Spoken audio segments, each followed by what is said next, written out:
Hello, everybody, and welcome to another episode of the Cranky Frankly podcast. And today is a very special episode because we're joined with Smeet today, and you guys got going to learn about Smeet very soon. Before we begin, let me just inform you guys that this episode is going to be about entrepreneurship. And if you're a student, how can you be a student entrepreneur? So, without further ado, Smeet, why don't you introduce yourself? Hey guys, Smeet here.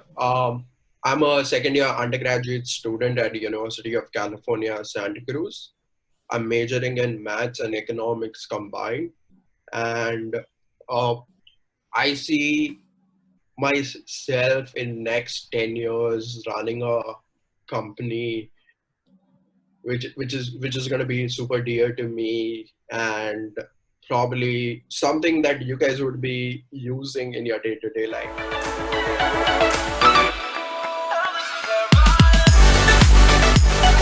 Okay, great.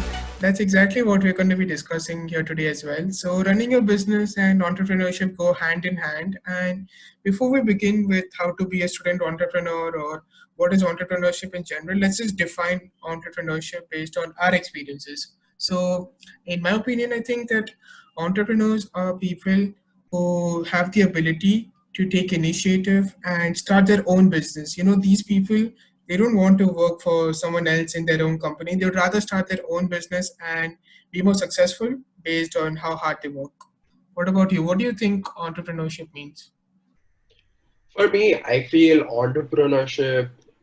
One person, a person is an entrepreneur once he or she is ready to take some risk and follow their passion. Yeah, anyone who is ready to take risk and do something which is dear to them, I think that guy is an entrepreneur. Nice. So before we delve into anything more, let's discuss what does it exactly take to be an entrepreneur and what sort of differentiates entrepreneurs from normal people with normal jobs. So let's start with the first thing, which we believe is skills. And having skills is obviously key to be an entrepreneur. I feel that your skill set should be in focus or in line with the profession that you're trying to achieve. And this is not to do with entrepreneurship, but to do with whatever. If you want to be an electrical engineer, you need to have a certain skill set and certain academic performances to sort of achieve that goal. And with entrepreneurship, there's a huge variety of skills that are quite important. Some of them are very basic, like communication or presentation or whatever. And as you further develop your skill set, that's how you gain experience. And Smith, why don't you tell me about what's your sort of journey with entrepreneurship? How are you inspired to be an entrepreneur? So for me, let me take you back to what hit me and what how I found out that this is something I want to do or this is something I like to do. So initially, when I was like 7, 8, whenever I used to sit on the dinner table, the only talks I could hear was my grandfather and my father or talking about building businesses and successful businesses. I was like, what is this crap? Like, I'm on the dinner table. Why is someone making me hear this? I want to listen to gossip. I want to listen what people did in the day. How was their day or something, rather than listening to these discussions. But I feel now, when I look back, those discussions are something which has molded me, which has influenced me into how cool or how fun this journey of building a business could be. Great. So apart from having the right skill set and having some form of experience, managing people is also quite important, and that's something that comes from both skills and experience. So all of these things are very jumbled, they're interrelated, and this is just what we believe, this is just our opinions. But managing people or managing tasks, they're like very different things. And to have the ability to manage people, or find out about what are the people demanding, or what are your teammates or what are your colleagues demanding, and how to fulfill those demands is what makes a good manager for me. But I think Smeet here has more experience in terms of managing people or managing tasks. So why don't you give us like a summary of what you think management is? Definitely. So to explain this, I would like to talk about few of my personal experiences so that I can explain a bit more better. Sure. So initially, when I joined Hiranandani Foundation School, yeah, I joined in the 11th grade, right? And for the last whatever years, I was in a SSC school, uh, which is like basically a state board school called Udyachal High School. Yeah. So Mm, over there, it was like 250 people in my batch, very difficult to see and carry out things as a student. But when I came to HFS, I just saw opportunities, opportunities, opportunities. Yeah. So initially, in the first month itself, I ended up as a contingent leader for HFS at an event called Cascade. mm, Over there, what my learning was, how do you, this is a new field for me, right? I have never met these people. Everyone's new to me, right? So how do you understand these people? You need to be a good listener to understand and manage people. Over there, I could communicate well with all my seniors, everyone who, because these guys have been in the school for last 10, 12 years, mm, and it was super new for me, right? So it is difficult for you to understand and put your points out where you need to understand those key parts, right? Then that that that that is the first step of managing people or tasks. Understand your understand the people you want to work. Second, uh, when I got selected as the logistics head for HFS MU in 2018, for me, that was an experience where I have all the learnings right now, which I have, has come from that one experience, right? One mm. thing is leading as a lead, going up as a leader. Until and unless you don't do the ground task, you cannot expect anyone else to do it for you. You have to do certain tasks for the others to who are working for you to do those things, right? And that was a key which I learned there. And managing tasks is not just like, oh, there's a schedule. It's about, if there's a problem, how do you solve it instantaneously? What is your reflex action to it? Yeah. So this was like one of few of my key experiences and my learnings on managing people. Yep, great. So, what I personally think is that even if you don't have, adequate experience, once you sort of, delve into what entrepreneurship is, you get you get to learn a lot of fascinating things. Like even Sweet mentioned, you get introduced to new cultures, right? So even for me, I knew that I wanted to do something about business or something like that, but I was too scared to, go too much in depth or manage projects because I was younger, and then my mind was a bit immature in that sense. But as time passed, I understood the importance of how culture plays a good role in businesses, because even managing people, you need to understand what, in some sense, there is some culture being implied. You're trying to understand what the person is trying to do. You're trying to help the person out as well as get your tasks done as well. So it's a lot to do with culture in that sense as well. And moving on, let's discuss about student entrepreneurs specifically. So, what we've discussed so far can be applied to entrepreneurs as well. But if you're a student listening to this, and I would highly encourage you to, step up to be an entrepreneur, especially if you're younger now, because once you sort of, get involved with entrepreneurship, or even, at a very basic level, if you look at, projects in your school, or, like Smeet mentioned, MUN was one of the first things that is like a hurdle for you in terms of project management. So don't be shy to take these opportunities, because there's a lot of learning that happens in these events.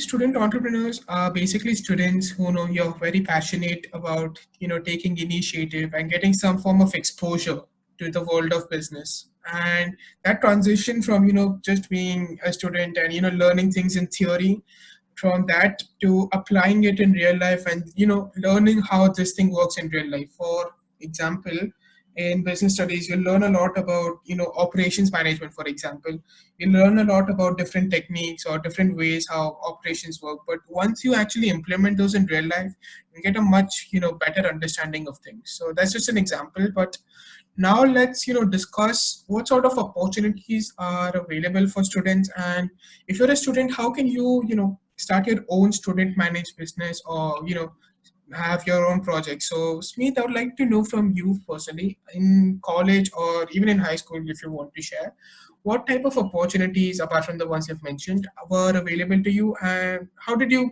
like implement, or how did you sort of go with it? Definitely. So I have had multiple experiences. First one, which I would want to talk about, is we had to do a gas project for IB, right? And Mhm. over there, we all were cracking our heads on what can be a gas project. And then we got just a push or an idea from somewhere that why don't we have a TEDx talk, which is basically giving back to the society, giving them a space for showcasing their ideas and their work they have done, right? Mhm. Basic social impact stuff, right? So for me, this was like, I took this up as I'm starting a new business, and how do I make this a successful one, right? This was the first time it was happening in Powai, in Mumbai, and we wanted it to be the best thing. So it is about seeing exactly any gap you see, take it as an opportunity, right? Uh, any idea. Like once I was in a club and we had an issue where people are backfiring at us. We are getting wooed in the whole social media platforms, things like that. I was like, gosh, I lost all my customers. What am I going to do now? Right? It was just members of my club, but I lost. I'm thinking of it as these are my customers. What is the way to solve this problem, and how do I get out of it? Right? So the simple thing: build the customer relations, go to them, talk to them personally, see what they want. So take every kind of a thought which you have is an opportunity and make the best out of it. So yeah, just to add on to how Smith sort of explained his experiences, I think currently there's like a trend in a way where people are crazy about starting their own project or starting their own social media campaign or whatever it is.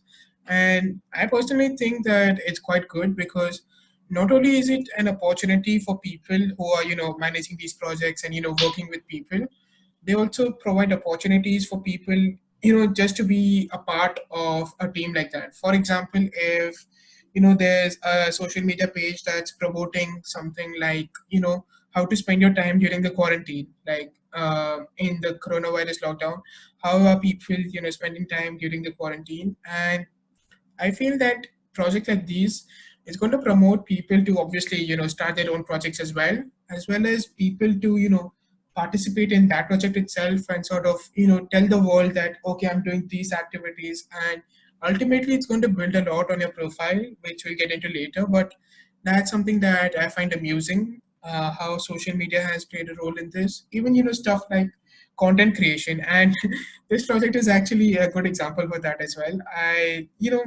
One of my passions was always to start a podcast or start like a talk show or something like that, where I can freely discuss about random topics. And Aniket, who is the co-founder, we had this agreement that okay, this sounds very cool. We didn't plan that much that okay, we're going to be uploading 24 episodes and then we'll take a break or something. It's something that's a bit more natural, and I think that's also a huge factor in that sense. If you think that things are going right and things are going well, your instinct is also playing a good role here. So overall, I'd say that if you're a student, you get multiple opportunities by social media and content creation, or even if you want to work with NGOs, you can volunteer to be working for an NGO, and it'll be much better if you're sort of able to initiate your own projects or initiate your own businesses. Right. So let's move on and let's actually discuss why would anybody start their own business. So we've obviously discussed what it takes to be a businessman and what types of businesses are available, but what exactly is driving people to start their own businesses or projects? So the first point that we think is, obviously we've discussed skills, experience, and sometimes even money plays a factor. So Smeet, I'd like to know from you, what do you think, does money actually play a role in starting your own business, and to what extent does it play a role? For sure, Eshaan. So I would say yes, money plays a role. If you have had people at your house who are going to back you, that gives you ample liberty to do your things, right? That is one reason why even I'm talking about this right now. I got that opportunity from the family. But there is enough people, if you have the passion, if you have the right idea, if you have the drive in you to do it, there are enough people to back you, right? So what I've learned from my family experiences and things, is there are enough startups, basic students doing engineering or whatever, right? Any field. If these guys have the drive, if these guys have a vision, people are going to back you. There are enough VCs, enough angel investors out in the world to help you out. So it's on you if you have where you see whatever you want to do going, right? Mm. Yeah, so absolutely. Again, even if you don't want to be an entrepreneur yourself, just look at what your vision is, and try to find a path which is sort of helping you improve to reach that vision. And that's exactly what our second purpose would be. Is if you're Let let applying. oh, just, Mhm, let me give you a point here. So right now, if you see the biggest of companies like Y Combinator, right? mhm, These guys put in money at an idea stage, literally at an idea stage. You don't have to have traction. You don't have to have any kind of things done. If you have the idea and you think you are the right people to do it, these guys are going to back you. So you see, like it's about where you see yourself going. So yeah, as we mentioned, there's going to be people to support you. You just need to be surrounded with, the bright positive energy, or even finding out your passion is very key before you start your own business or whatever. And next purpose we think would also be to, build your own profile. Let's say I want to apply for a certain job as a certain role. I would need to have, some sort of experience, or, some sort of understanding of how that role takes place, right? And that's exactly where entrepreneurship plays a huge role, because as we've mentioned, you get hands-on experience on initiating your own ideas and working with people. It's going to help you improve your own profile as well, and not just for jobs, even for if you want to apply to a university. And I'm sure Smith, for you also, when you're applying to university, this does play a huge role. Your extracurriculars and your the way you have sort of worked on projects and managed these projects, right? Definitely. So I would say the events or things that you do, go for it, good job. That will put up on your resume. But if you see an idea and if you want to make it something big, if this is a business you're going to make money out of and just keep doing on it, keep working with it, then don't think of it as something on your resume. This is not for your resume. You, until and unless you have a passion and you want to build something and you want that idea to succeed, You just do it. You don't think of it. He, boss, I have to show a awesome resume or a writing write up for my college apps. That's why I'm going to start this business. Then probably you might do well. Maybe you would be fine. But I don't think otherwise that drive is going to take your people want to see this going forward and you being full time invested into it. Yeah, that's actually nice that you pointed it out because now coming to think of it, if you want to start your own passion, it needs to come intrinsically or it needs to come from within. You don't want to, just start a business because, oh, it's a requirement for, applying to college or something like that. So, yep, I definitely agree with you on that. And even if you see what how I perceive things is if you're following your passion, all these achievements or awards or whatever there is, even money in that sense, would be coming on the side, and your focus should mainly be on how you're sort of finding out your passion and trying to improve it. Or again, depends a lot on what you want to do, right? If I want to be a person who's trying to start a social enterprise, if I want to help other people out, then my main aim wouldn't be to get into the best university or get the most amount of money from investors. My main aim would be to help the people out and identify problems and find solutions to it. So the first step that we think would be to sort of identify your passion and then work towards it. So Totally agree, Ishan. mhm. Totally agree on that. Like right now, I see so many people doing these social welfare with COVID coming hitting, people helping out the needy, doing things right. Just let it happen from within. Don't think of it as, "Arey, this will help me as my college application." No, it's the impact that you're trying to make, not your personal being in it, right?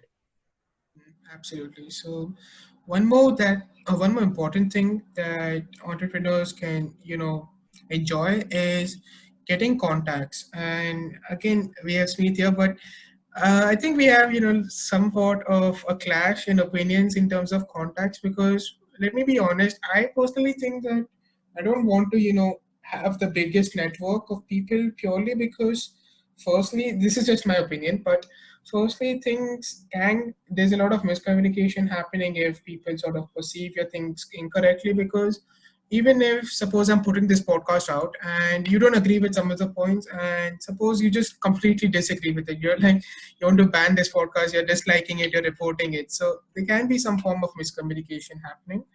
But other than that also I don't think that this is just my opinion, but having a huge contact list or having a lot of people in that sense would not technically help me out because I personally believe in quality over quantity. And again, this is not something that fully applies to this, but I'd rather have a better relationship with 10 people than know about 50 people. So that's just my perception. But Smith, what do you think of building your own network and having these contacts? It's very weird, right? For me, it is so quality, agree to it. You need the quality. Without quality, nothing's gonna work, right?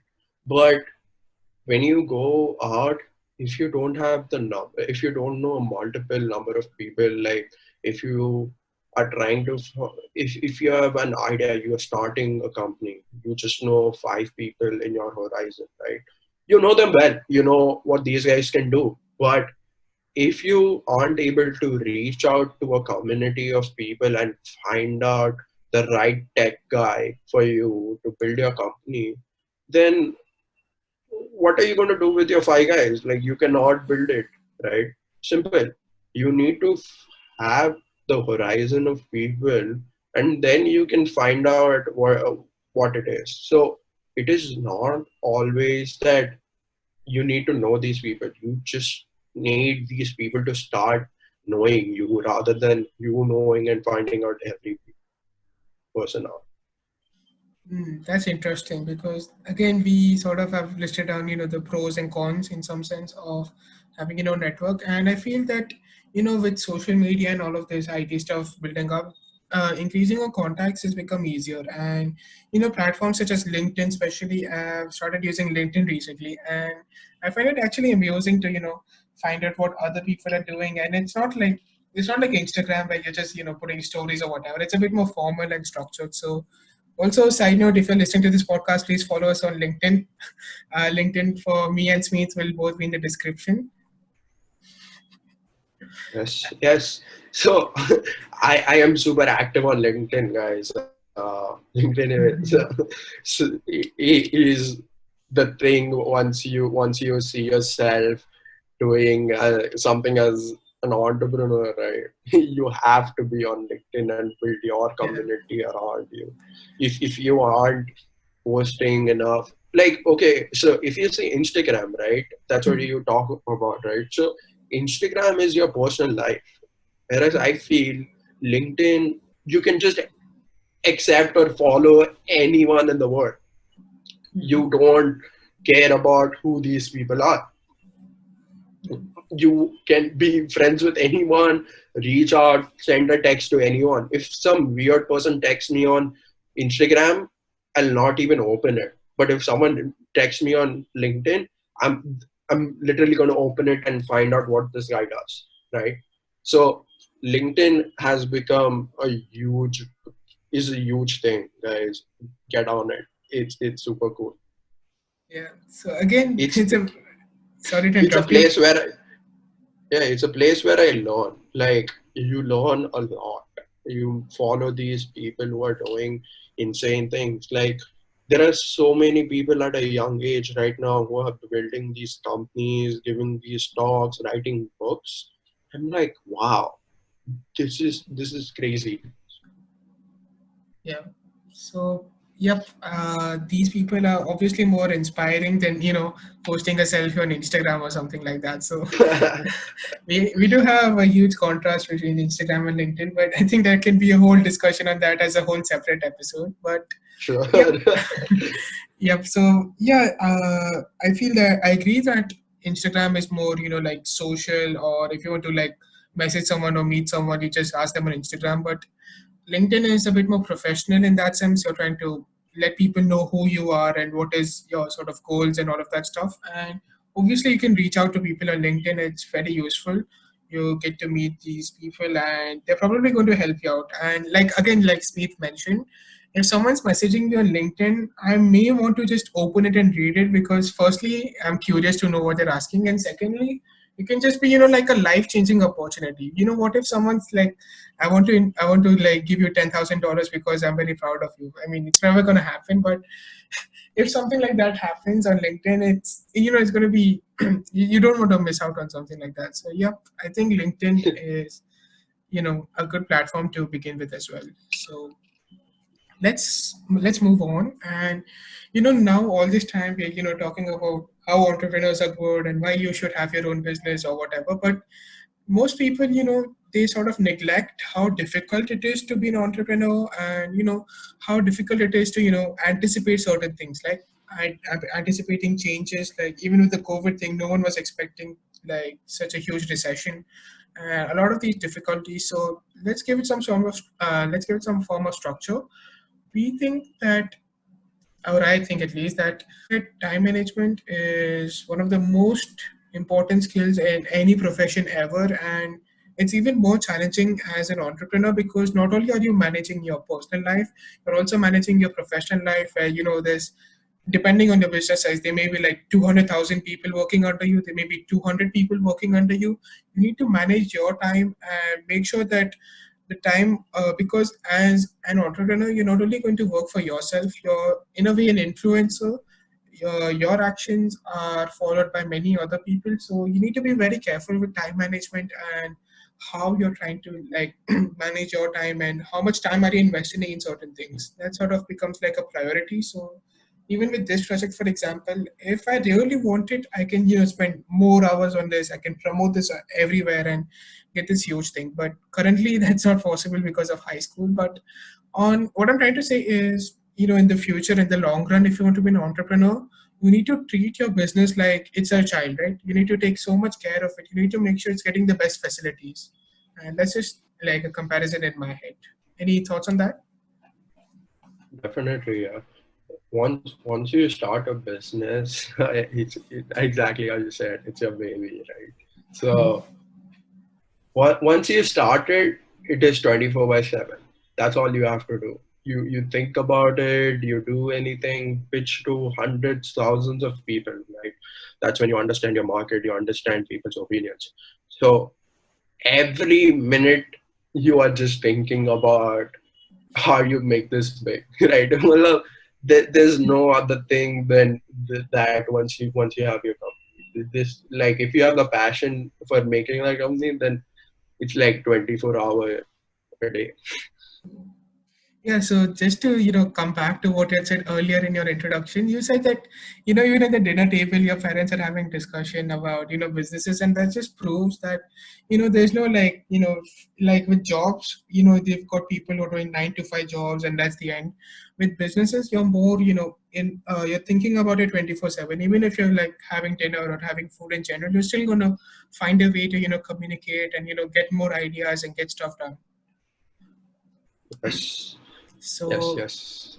also another very important or a very difficult thing rather is promoting your business, because obviously with these advantages that we've given of being an entrepreneur, etc., many people think of starting their own businesses, and the promotion does not like limit to just being having a social media page or being recognized by these many people. It's more about promoting the cause of your business. So let's talk about very famous company like Tesla, for example.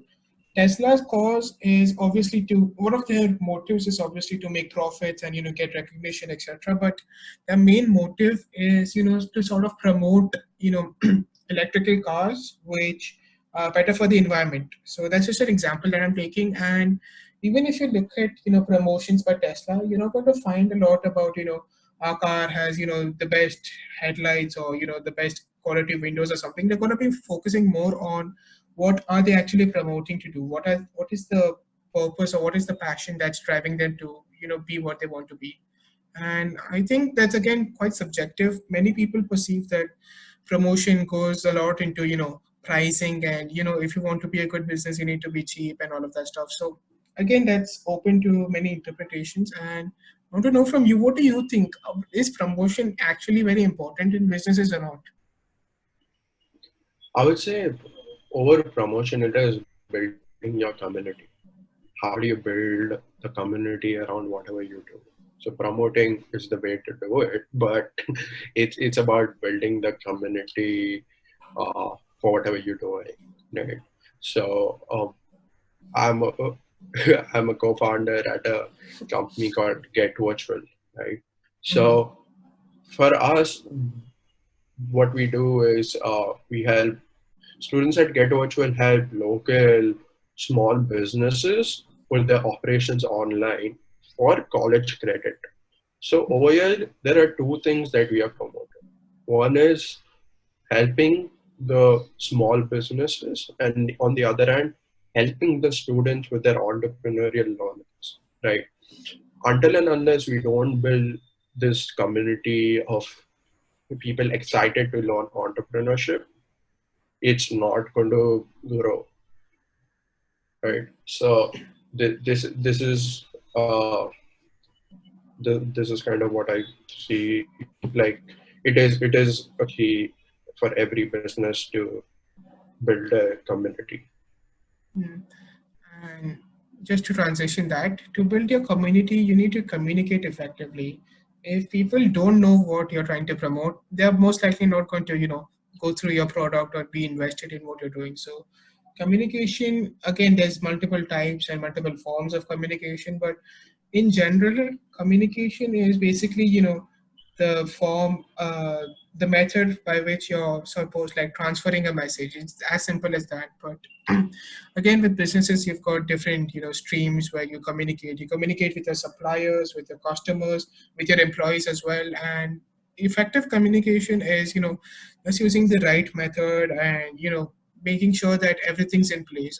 And again, I personally feel that perfect communication is impossible. There's obviously going to be some drawbacks or some setbacks, and that's something what makes entrepreneurs entrepreneurs, right? If you're willing to take some risks and be a little bit laid back in that sense, it's going to be a more eventful journey for you, because once you're getting these laid backs, there's a famous quote. I don't know the exact wordings, but the the rise is greater than the fall, or something like that. So the more you fall, the more potential you have to come back stronger. And I feel even a small thing, not a small thing, a rather large thing like communication is obviously a difficulty if you're not able to manage your people, and overcoming these difficulties may set back a few businesses. What do you think?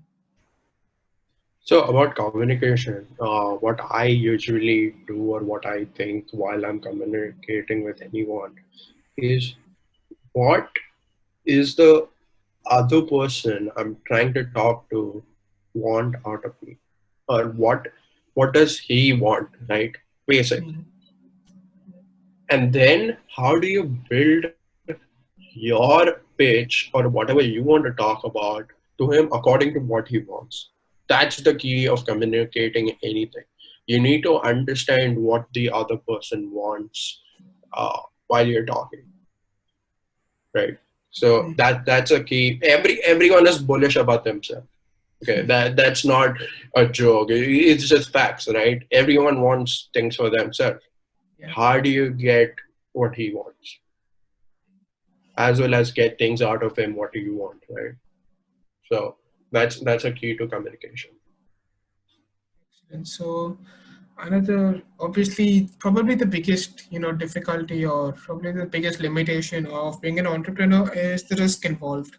And again, risk is very subjective as to what business you're doing, in what markets, and etc. But I personally believe that every business is having some form of risk, because if you hadn't started your own business, you could have worked a 9 to 5 job, you could have earned this much money. But the fact that you're taking a risk, and risking your time, your effort, your money, in terms of investment, to start your own business, it's something that you have to cope with. And obviously there's going to be pressure, right? Because if you take a loan from a bank for finances, they're probably going to pressurize you to repay it with interest and all, and you sort of have to make a certain level of profits to repay it. So risk is something that is a major setback in businesses. But it's again, that, as I mentioned earlier, that's something that makes a business even better. If you're looking at risk as something that you can improve on, if what I think that a business can be successful if they're able to minimize the risks. And I don't know to what extent is this statement true, but if a business is trying to limit the risks and be more profitable in that sense, there's nothing stopping them from being successful. So yeah. So what I initially said, right? Who is an entrepreneur is someone who can take risk. Simple. Mm. If you can take risk, you're the one, right? Mm. But it is definitely you need to understand where you are what you are getting into before you get. It's on how calculated your risks are. You cannot just be like, oh, I'm going to buy a lottery ticket for say $1 million, right? That's not a risk. That's stupidity. So the risk is how calculated your risk is. Yeah, definitely. I mean, okay, so if you're relying on like a lottery ticket for finances or whatever, you're probably making a mistake. So my risks, again, like Smeet said, you need to be a bit more calculated, and you need to take the right decision.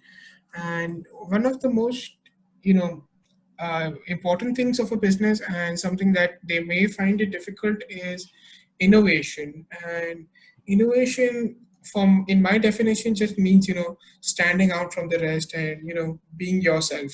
And innovation is sometimes difficult to achieve because there's multiple reasons. Firstly, you need to be creative with your thought process, because so many of these businesses, they don't have their own brands. And even if you go to a shop, you may find, chips or something, I don't know, that are unbranded, and there's no more innovation in that. And that's sort of, why you're not successful, or if you're not able to implement your creativity into your business, that's definitely a drawback. But innovation, in very simple terms, would be to you know create something that someone else is not doing.